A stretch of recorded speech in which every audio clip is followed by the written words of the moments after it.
Right. One kind of disconnected parent is one who's sort of self-centered. This is a parent who in a lot of ways is disconnected from their child because they are still a child themselves in some ways about how they relate. This is the one who tends to be very interested in themselves, kind of narcissistic and sort of self-centered. And they usually drive a great car.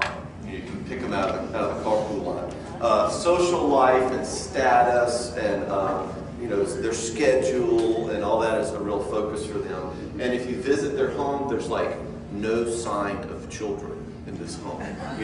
It's like you walk in and their home on any occasion looks like it's ready for the town and country photo shoot. It's all just. I know one child actually whose parents threw their art project in the trash can because they didn't want it, messing up the front of the Sub-Zero refrigerator. That's the kind of parents we're talking about here. So basically, these parents live a life kind of focused on their own needs. Children are sort of an intrusion into their kind of well-planned lives, kind of another thing to tend to.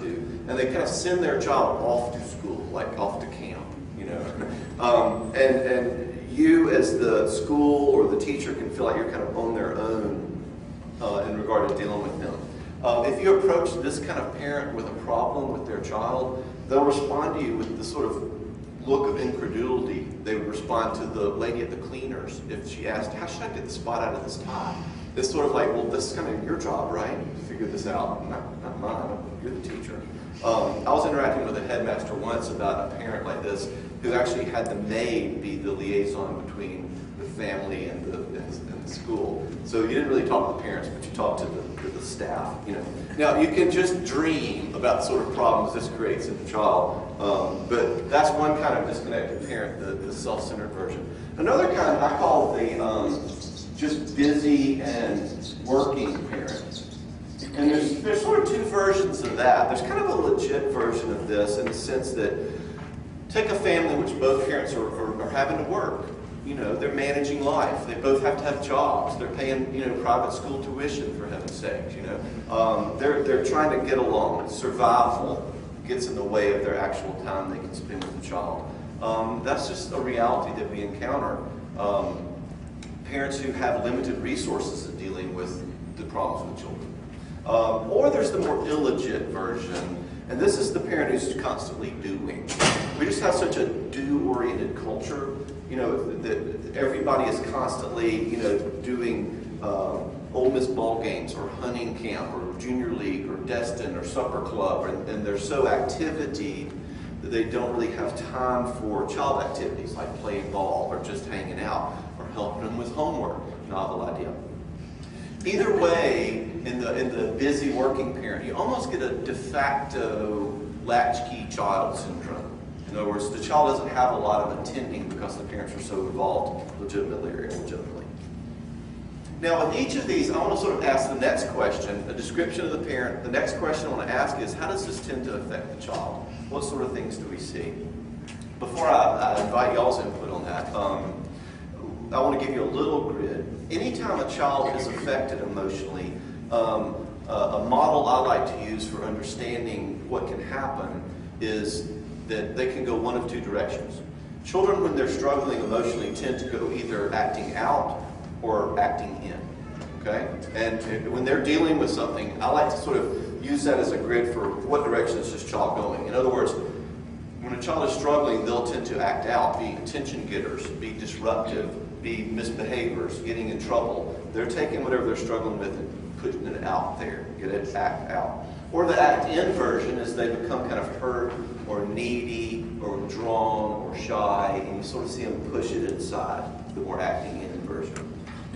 So you can count on kids to kind of go one of those two directions. With disconnected kids, with kids from disconnected parents, they will tend to either go disruptive or kind of hungry needy, all right? What's the needy version of this? How do you see kids acting in when they have parents who are not really connected to them? What do you see them wanting and looking for? They want to bond with teachers. Mm-hmm. Good. Someone said bond with the teacher. In other words, they're looking for someone to attend to them or be involved with them. This is what a lot of you got into teaching for in the first place, is an opportunity to give to children who are looking for something. So with the needy version of kids from a disconnected family, look for them, seek them out, engage them. They want connection with you. I had a client once who had just a abhorrent childhood, and there's a lot of disconnection and competitiveness and hurtfulness in the family. But there was this piano teacher, and he talked about how this piano teacher got him and really kind of let him be him and made room for him and enjoyed his piano playing. And that was sort of what we were able to pull off of into therapy and really help him heal and grow. He had an index of just one person in his life who touched him, who got him, even though his whole family didn't have a clue about that. So that's the kind of power y'all have, just to plant a little category that some kid, when he's 50 years old, can say, wait, I remember there was this teacher. Okay? That's what you have access to with children with this kind of a context. With the more out-of-control kids who act out, what's the kind of acting out you might see if a child has disconnected parents who aren't involved with them? They tear something up. They destroy the block area. Yeah, they're gonna get destructive. They're gonna get out of control in some way. What else? They'll be very independent. Pardon me? They'll be very independent. Yeah, just sort of, I don't need anybody, disconnected. A lot of these kids will tend to get disruptive. It's like the old cliche, oh, he's acting that way because he just needs attention, even negative attention, that sort of thing. What I recommend with kids who act out, who get more disruptive because of this kind of a disconnected context, is they need limits set on them. And let me talk about why. That's not just for controlling disruption in the classroom. Basic principle, anyone who's acting out and being disruptive is never going to be able to get what they need inside. All right? One of the reasons we set limits on kids is only when there's some limit set on their out-of-control behavior can we be in a position to love them. In other words, it's really hard to love Godzilla while he's destroying Tokyo. You sort of need to stop that part first. So even if the issue is that they are really needing something, step one with these kind of kids is to feel comfortable setting limits on them. And that is the discipline and structure that you have in your classroom. Recognize that as the context that you can create in order to love kids who are disruptive. A second piece for disruptive kids is they often need us to help them with their feelings. What I mean by that is children tend to be very concrete, especially children the age that y'all are working with. They don't, that's why Sesame Street doesn't say, today we're going to talk about the concept of threeness. They go 1, 2, 3, cookie. It's very concrete. And likewise, little kids are concrete even with their feelings. You don't like, the 2-year-old wants the M&Ms at the grocery store and you say no. They don't say, that's actually really disappointing to me. If you think about it, you long for things in life and sometimes they don't come and, they're just on the floor. They do their feelings, all right? So a very important transition in life is from when we're a child and we do our feelings to somewhere in adulthood we can be, cut off, somebody cuts us off on the interstate and we say, ugh, I'd love to run in the back of that guy and teach him a lesson. But we don't, okay? Hopefully, all right? Somewhere we're able to think and mentalize our feelings instead of acting on them. So with kids who are acting out with feelings, it's helpful lots of times to at least put words on them for them. Like something as simple as, I know you're really angry, but, or I really know she hurt your feelings, and, in other words, children, something in them will kind of go, oh, that's what that's called. That feeling inside of me that makes me want to hit him.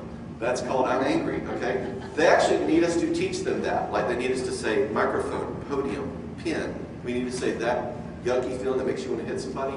That's called anger. I remember one of my most histrionic children came in, one of my own children. And we've been talking about this. And she walked in one day, she was about 5 years old. She said, I really want to hit Kelly because I'm angry, but I'm not. I'm like, yeah, we pull out the mariachi band and have a party. It's great. So what can you do with these kind of parents, the disconnected parents? It's kind of hard.